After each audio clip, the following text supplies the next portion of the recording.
আসসালামু আলাইকুম রহমতুল্লাহি ওবরাকাতু। প্রিয় ভাই বন্ধুরা, আপনারা কেমন আছেন? আজকে আপনাদের সাথে ছবি এবং মূর্তির ব্যাপারে কিছু কথা বলবো। ছবি এবং মূর্তি বাংলাদেশে এত বিস্তার হয়েছে যে আপনি দেখেন, আপনার ঘরে আপনার মায়ের ছবিটা টানানো আছে, আপনার বাবার ছবিটা টানানো আছে, অথচ আপনার মা মারা গেছে 30 বছর আগে, আপনার বাবা মারা গেছে 30 বছর আগে। আপনি ফ্রেমে আপনার মায়ের বাবার ছবিগুলো টানিয়ে রেখেছেন, কিংবা আপনার পীরের ছবি আপনি টানিয়ে রেখেছেন আপনার ঘরের মধ্যে, আপনার পীরের মাজারের ছবি আপনি ঘরে টানিয়ে রেখেছেন। আপনি দেখেন আপনার ঘরে আছে, অথচ নবী রাসূলরা এসেছেন এই ছবি মূর্তি ভাঙার জন্য। আল্লাহ তাদা আতিম সাল্লাহ ইল্লা তমাস্তাহু আলা কবরা মুশিফান ইল্লা সাওয়াইতাহু। রাসূলুল্লাহ সাল্লাল্লাহু আলাইহি ওয়াসাল্লাম বলেছেন যে মদিনার কিংবা শহরের অলিতে গলিতে প্রবেশ করো, তোমরা দেখো যত ছবি মূর্তি পাবা সব ভেঙে চূর্ণাচূর করে দিবা, আর উঁচা কবর ফেলে ভেঙে দিবা, ভেঙে সমান করে দিবা উঁচা কবর ফেলে। রাসূলুল্লাহ সাল্লাল্লাহু আলাইহি ওয়াসাল্লাম বলেছেন। তিনি আরও বলেছেন, লা ইয়াদখুলুল মালাইকাতু বাইতান ফিহি কালবুন আও তাসাইর। ওই ঘরে রহমতের ফেরেশতা প্রবেশ করবে না যে ঘরে কালবুন মানে কুকুর থাকে এবং কোনো জীব জানোয়ারের ছবি থাকে, পটু থাকে। জীব মানে কি? জীবন, যেটা জীবন ছিল, প্রাণ ছিল। তো আপনার মা তো আপনার মায়ের ছবিটা তাহলে কেন টানানো? আপনার বাবার ছবিটা আপনার ঘরে কেন টানানো? আল্লাহ রাসূল সাল্লাল্লাহু আলাইহি ওয়াসাল্লাম নিষেধ করেছে আপনার ঘরে রহমতের ফেরেশতা প্রবেশ করবে না। তো আপনি রাসূলুল্লাহ সাল্লাল্লাহু আলাইহি ওয়াসাল্লামকে কতটুকু ভালোবাসেন? রাসূলুল্লাহ সাল্লাল্লাহু আলাইহি ওয়াসাল্লাম যখন মক্কা বিজয় করলেন, তখন তিনি মক্কার ঘরে ঢুকলেন, কাবা ঘরে ঢুকলেন।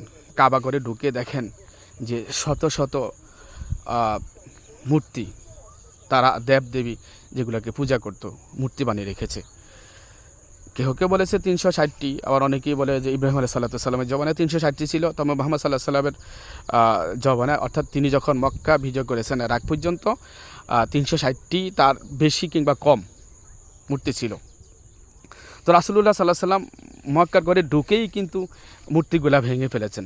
ওনার হাতে যে লাঠি ছিল, লাঠি দিয়ে আঘাত করতেন আর বলতেন, অকুল জা আল হাক্কু ওয়া জাহাকাল বাতিল ইন্নাল বাতিলা কানা যাহুকা।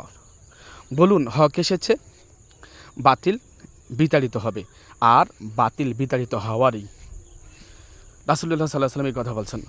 উনি আঘাত করতেন, ভাঙতেন আর বলতেন, অকুল জা আল হাক্কু ওয়া জাহাকাল বাতিল ইন্নাল বাতিলা কানা যাহুকা। তো রাসূলুল্লাহ সাল্লাল্লাহু আলাইহি সাল্লাম কি মূর্তি ভাঙে না? তা আপনি কীভাবে মূর্তি গড়েন? বলেন, আপনি কীভাবে মূর্তি বানান? ইব্রাহিম আলাইহিস সালাম মূর্তি ভেঙেছেন, সমস্ত মূর্তি ভেঙে বড় মূর্তিটা রেখে দিয়েছেন। এটা তো আপনারা হুজুররাই বলেন, আপনাদের হুজুরই তো বলে, ইমাম সাহেবরাও তো বলে। তারপরে যখন ইব্রাহিমকে বলেছেন যে আপনি কি ভেঙেছেন, তখন বললো তো বড়টাকে জিজ্ঞেস করেন। তো যাক, ইব্রাহিম আলাইহিস সালাম কিন্তু মূর্তি ভেঙেছেন। আমি বলতেছি, নবী রাসূলরা পৃথিবীতে এসেছে মূর্তি ভাঙার জন্য, আর আপনি এসেছেন মূর্তি গড়ার জন্য। নবী রাসূলরা এসেছে পৃথিবীতে মাজার ভাঙার জন্য, কবর ভাঙার জন্য, আর আপনি এসেছেন কবর উঁচা করার জন্য, মাজার তৈরি করার জন্য।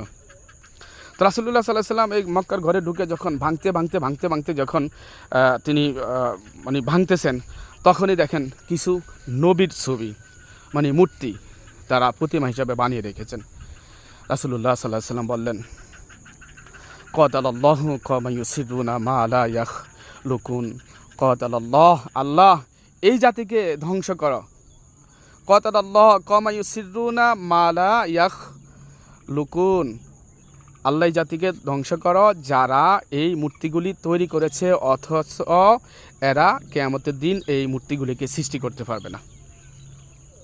রাসূলুল্লাহ সাল্লাল্লাহু আলাইহি ওয়াসাল্লাম বলেছেন, অর্থাৎ যারা এই মূর্তি তৈরি করে, ছবি তৈরি করে, তাদেরকে ধ্বংস করার জন্য রাসূলুল্লাহ সাল্লাল্লাহু আলাইহি ওয়াসাল্লাম বলেছেন, ইন্না আসহাবা হাযিহি সুআরি ইউআযাবুনা ইয়াওমাল কিয়ামাতি ইউকালু লাহু ইন্না আসহাবা হাযিহি সুআরি ইন্না আসহাবা হাযিহি সুআরি ইউআযাবুনা ইয়াওমাল কিয়ামাতি ইউকালু লাহুম আহইউ মা খালাকতুম। মুত্তাফাকুন আলাইহি। ইন্না আসহাবা হাযিহি সুআরি ইউআযাবুনা ইয়াওমাল কিয়ামাতি ইউকালু লাহুম আহইউ মা খালাকতুম।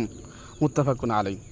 অর্থাৎ রাসূলুল্লাহ সাল্লাল্লাহু আলাইহি ওয়াসাল্লাম বলছেন, কিয়ামতের দিন ছবি প্রস্তুত কারিগণ আযাবপ্রাপ্ত হবে, আল্লাহ তাআলার কাছে ভীষণ আযাবপ্রাপ্ত হবে, এবং তাদেরকে বলা হবে, তোমরা যা সৃষ্টি করেছিলে, অর্থাৎ মূর্তি বানিয়েছিলে, এখন এগুলা জিন্দা করো। তোমরা ফটো তৈরি করেছিলে, ফটো প্রস্তুত করেছিলে, এখন এগুলাকে তোমরা জিন্দা করো। অবশ্যই তারা পারবে না, অবশ্যই পারবে না, জিন্দা করতে পারবে না।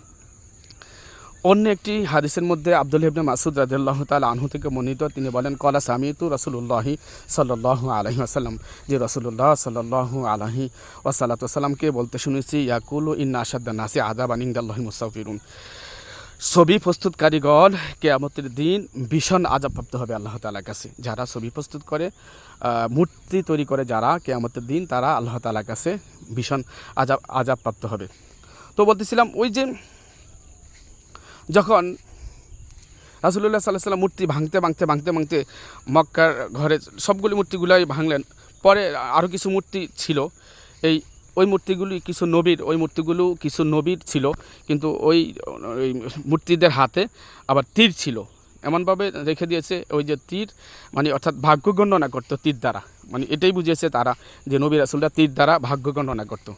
তখন রাসূলুল্লাহ সাল্লাল্লাহু আলাইহি ওয়াসাল্লাম ওখানে গিয়ে মূর্তিগুলা ভেঙেছেন আর বলেছেন, কাতালাহুমুল্লাহ, আল্লাহ এই জাতিকে ধ্বংস করো, ওয়াল্লাহি মাস্তাকসামাহা কতু, আল্লাহর কসম এই নবীরা তীর দ্বারা ভাগ্য গণনা করে না, এই নবীরা তীর দ্বারা ভাগ্য গণনা করে না। কাতালাহুমুল্লাহু কামা ইয়াসিদুনা মা লা ইখলাকুন, সেটা তো আগের একটা হাদিসে বললামই, আল্লাহ জাতিকে ধ্বংস করো যারা এই মূর্তিগুলা তৈরি করেছে, অথচ কিয়ামতের দিন এরা এগুলা সৃষ্টি করতে পারবে না। তারপরে তিনি আবারও বলেছেন, কাতালাহুমুল্লাহ, আল্লাহ জাতিকে ধ্বংস করো, আল্লাহি আল্লাহর কসম মাস্তাকসামাহা কত্তু, যে এই নবীদের যেই মূর্তিগুলো তারা বানিয়েছে, এই যে তীর দ্বারা মনে হয়েছে যে তীর দ্বারা নবীরা ভাগ্য গণনা করেছে, আল্লাহর কসম নবীরা তীর দ্বারা ভাগ্য গণনা করে না। তাছাড়া নবী রাসূলরা ভাগ্য গণনা করে না, ভাগ্য গণনা করা হারাম। সেটা দেখেন কোরআনের মধ্যে আল্লাহ তাআলা বলেছেন, ইয়া আইয়ুহাল্লাযীনা আমানু ইন্নামাল খামরু ওয়াল মাইসিরু ওয়াল আনসাবু ওয়াল আজলামু রিজসুম মিন আমালিশ শাইতান ফাজতানিবুহু লাআল্লাকুম তুফলিহুন। হে ঈমানদার লোকেরা, যে মদ, জুয়া, প্রতিমা নির্মাণ করা, ভাগ্য গণনা করা, প্রতিমা নির্মাণ করা, প্রতিমা সৃষ্টি করা, এগুলা শয়তানের কাজ। ফাজতানিবুহু লাআল্লাকুম তুফলিহুন, তোমরা এই সমস্ত কাজ থেকে বিরত থাকো, বেঁচে থাকো, তোমরা কল্যাণ প্রাপ্ত হবে, আল্লাহ তাআলা বলেছেন। তাহলে এই যে ভাগ্য গণনা করা, এগুলো তো এটাও হারাম। আমাদের দেশে বানরের দ্বারা, এই যে দেখি বানর খেলা দেখাতে আসছে লোকেরা, সেখানে বানর দ্বারা হাত গণনা করে, এটা হারাম। সাপের দ্বারা হাত গণনা করে, এটা হারাম। তো আমার মূল কথা যেটা, প্রতিমা নির্মাণ করা, প্রতিমা সৃষ্টি করা, কিংবা ফটো প্রস্তুত করা, ফটো তৈরি করা, এগুলা রাসূলুল্লাহ সাল্লাল্লাহু আলাইহি ওয়াসাল্লাম নিষেধ করেছে ভাই। এই পাপগুলা থেকে আমাদেরকে বেঁচে থাকতে হবে। আপনার ঘরে এই যে আপনি দেখেন, আপনার বাচ্চার জন্য আপনি খেলনা কিনে আনছেন, এই যে হাতি, ঘোড়া, গরুর প্রতিকৃতি, এগুলা এনে আপনার এই যে কী বলে, আপনার সুকেসের মধ্যে আপনি সাজিয়ে রেখেছেন। আমি অনেক ভাইয়ের ঘরে দেখেছি যে সুকেসের মধ্যে হাতি, ঘোড়া, তারপরে এই যে গরু, হিন্দুরা কিন্তু গৌ পূজা করতো, এটা তো আপনারা জানেন। এই সমস্ত প্রতিকৃতি ঘরে এনে ঢুকিয়ে রেখেছে, বাচ্চারা এগুলো খেলতেছে, এগুলো তো হারাম, এগুলো নিষেধ, এগুলো রাসূলুল্লাহ সাল্লাল্লাহু আলাইহি ওয়াসাল্লাম নিষেধ করেছেন। রাসূলুল্লাহ সাল্লাল্লাহু আলাইহি ওয়াসাল্লাম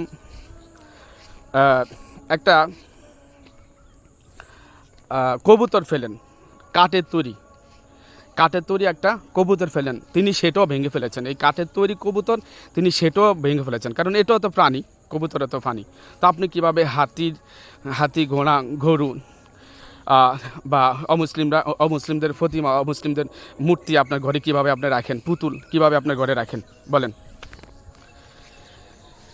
তিনটা বিষয়ের, যে এই যে ছবি, মূর্তি, ক্রুশ, এগুলা রাসূলুল্লাহ সাল্লাল্লাহু আলাইহি ওয়াসাল্লাম নিষেধ করেছেন। যেমন তাসাউইরু, তামাসিলু, তাসলিব। তাসাউইর সেটা হচ্ছে ছবি, ফটো আর কি। তারপরে তামাসিলু হচ্ছে ক্রুশ, মূর্তি, তামাসিল হচ্ছে মূর্তি আর কি। আর তাসলিব হচ্ছে ক্রুশ জাতীয় মূর্তি বা ক্রুশ জাতীয় কোনো ছবি। যেমন আপনি দেখেন, আপনার ছেলে লকেট পরতেছে, গলার মধ্যে লকেট আছে, লকেটের নিচে ক্রুশ হচ্ছে ওই যে তীর মতো। আপনি দেখবেন যে আরে ওই আমেরিকার একটা সাবান আছে ডেটল সাবান, ডেটল সাবানে দেখবেন তীর আপনার ক্রোশ তীর মতো, তীর তীর মানে ক্রোশ হচ্ছে তীরের মানে তীর মতো। তারপরে হিন্দুদের এটা হচ্ছে খ্রিস্টানদের ধর্মীয় প্রতীক। তারপরে হিন্দুদের আসে ত্রিশল, ত্রিশল। তারপরে হনুমানের এই মূর্তি এই নিচে দিয়ে থাকে, এই যে দিক দিয়ে ঝুলানো থাকে, এই লকেটের মধ্যে দিক দিয়ে ঝুলানো থাকে। কিন্তু আপনার ছেলে এগুলো পড়তেছে, আপনার ছেলে গলায় আছে বা আপনার গলায় আছে, এগুলো আপনি পড়তেছেন। তো এই ক্রোশ জাতীয় মূর্তি এগুলা শিরিক, আল্লাহ রাসূল সাল্লাল্লাহু আলাইহি ওয়াসাল্লাম এগুলা নিষেধ করেছেন। তাসউইরু, তামাসিলু, তাসলিব, এই তিন প্রকার, যেমন ছবি, ফটো, তারপরে মূর্তি, তারপরে ক্রোশ জাতীয় কোনো ছবি, অঙ্কিত কিংবা লকেট। অনেক ছেলেদের মেয়েদের এই গেঞ্জি পরে আমি দেখছি, গেঞ্জির মধ্যে মানে কুকুরের ছবি। এই গেঞ্জিটা আপনার ছেলে পড়তেছে, আপনার মেয়ে গেঞ্জিটা পড়তেছে, আপনার বাচ্চাটাকে আপনি কুকুরের ছবি, বিড়ালের ছবি, হনুমানের ছবি আপনি আঁকড়ে দিছে, আপনি এগুলা পড়াইতেছেন, আপনি এগুলা আপনার ছেলে মেয়েদের পড়াইতেছেন। আপনি বলেন আপনি রাসূলুল্লাহ সাল্লাল্লাহু আলাইহি সাল্লামকে কতটুকু মারলেন বলেন? রাসূলুল্লাহ সাল্লাল্লাহু আলাইহি সাল্লাম এসেছে পৃথিবীতে এগুলা ভাঙার জন্য, এগুলা নিষেধ করার জন্য এসেছে। আর আপনি এগুলা রাসূলুল্লাহ সাল্লাল্লাহু আলাইহি সাল্লামের নিষেধগুলা মানলেন না। ওই যে বললাম না, আল্লাহ তাআতিম সাল্লা ইল্লা তামাস্তাহু ওয়ালা কবরা মুশরিফান ইল্লা সাওয়াইতাহু, যে রাসূলুল্লাহ সাল্লাল্লাহু আলাইহি সাল্লাম বলেছেন তোমরা শহরের অলিতে গলিতে প্রবেশ করো, আর যত উঁচু কবর আছে এগুলা ভেঙে সমান করে দাও, মূর্তিগুলা ভেঙে চূর্ণাচুর করে দাও। এটা আমাদেরকে করতে হবে। রাসূলুল্লাহ সাল্লাল্লাহু আলাইহি সাল্লামের ভালোবাসা পেতে হলে রাসূলুল্লাহ সাল্লাল্লাহু আলাইহি সাল্লামকে অনুসরণ করতে হবে, রাসূলুল্লাহ সাল্লাল্লাহু আলাইহি সাল্লামের হুকুম মানতে হবে। কুল ইন কুনতুম তুহিব্বুনাল্লাহ, আল্লাহ বলছেন তোমরা যদি আল্লাহকে ভালোবাসতে চাও, ভালোবাসো, কুল ইন কুনতুম ফাত্তাবিউনি, যে তোমরা হে রাসূল আপনি বলুন যে আপনাকে অনুসরণ করার জন্য, আমাকে অনুসরণ করার জন্য, রাসূলুল্লাহ সাল্লাল্লাহু আলাইহি সাল্লামকে অনুসরণ করার জন্য। তো রাসূলুল্লাহ সাল্লাল্লাহু আলাইহি সাল্লামকে আমাদেরকে অনুসরণ করতে হবে। ইউহিবুকুমুল্লাহ, তারপরে আল্লাহ তাআলা তাদেরকে ভালোবাসবেন। ওয়াগফির লাকুম যুনুবাকুম, তাদের পাপগুলি ক্ষমা করে দিবেন। লাকাদ কানা লাকুম ফি রাসূলিল্লাহি উসওয়াতুন হাসানাহ, রাসূলুল্লাহ সাল্লাল্লাহু আলাইহি সাল্লামের আদর্শের মধ্যেই তোমাদের জন্য রয়েছে উত্তম আদর্শ। রাসূলুল্লাহ সাল্লাল্লাহু আলাইহি সাল্লামের আদর্শের জীবন ব্যবস্থার মধ্যেই, জীবন আদর্শের মধ্যেই তোমাদের জন্য রয়েছে উত্তম আদর্শ। তো রাসূলুল্লাহ সাল্লাল্লাহু আলাইহি সাল্লামের আদর্শটা আমরা মেনে চলবো। রাসূলুল্লাহ সাল্লাল্লাহু আলাইহি সাল্লাম আমাদেরকে যা নিষেধ করেছেন আমরা তা থেকে বিরত থাকবো। ইদা আমারতুকুম বিআমরি ফাআতু মিনহু মাসতাতআতুম ওয়া মা নাহাইতুকুম আনহু ফাজতানিবুহু, আল্লাহ রাসূল সাল্লাল্লাহু আলাইহি ওয়াসাল্লাম বলেছেন আমি তোমাদেরকে কোনো কাজের যখন আদেশ করব তোমরা যতটুকু সম্ভব ততটুকু আদায় করো, আর যা নিষেধ করি তা থেকে তোমরা বিরত থাকো, তা বর্জন করো। আল্লাহ তাআলা যেন আমাদেরকে বুঝার জন্য তৌফিক দান করেন। সুবহানাকাল্লাহুম্মা ওয়া বিহামদিকা আশহাদু আল্লা ইলাহা ইল্লা আনতা আস্তাগফিরুকা ওয়া আতুবু ইলাইক। আসসালামু আলাইকুম ওয়া রাহমাতুল্লাহি ওয়া বারাকাতুহু।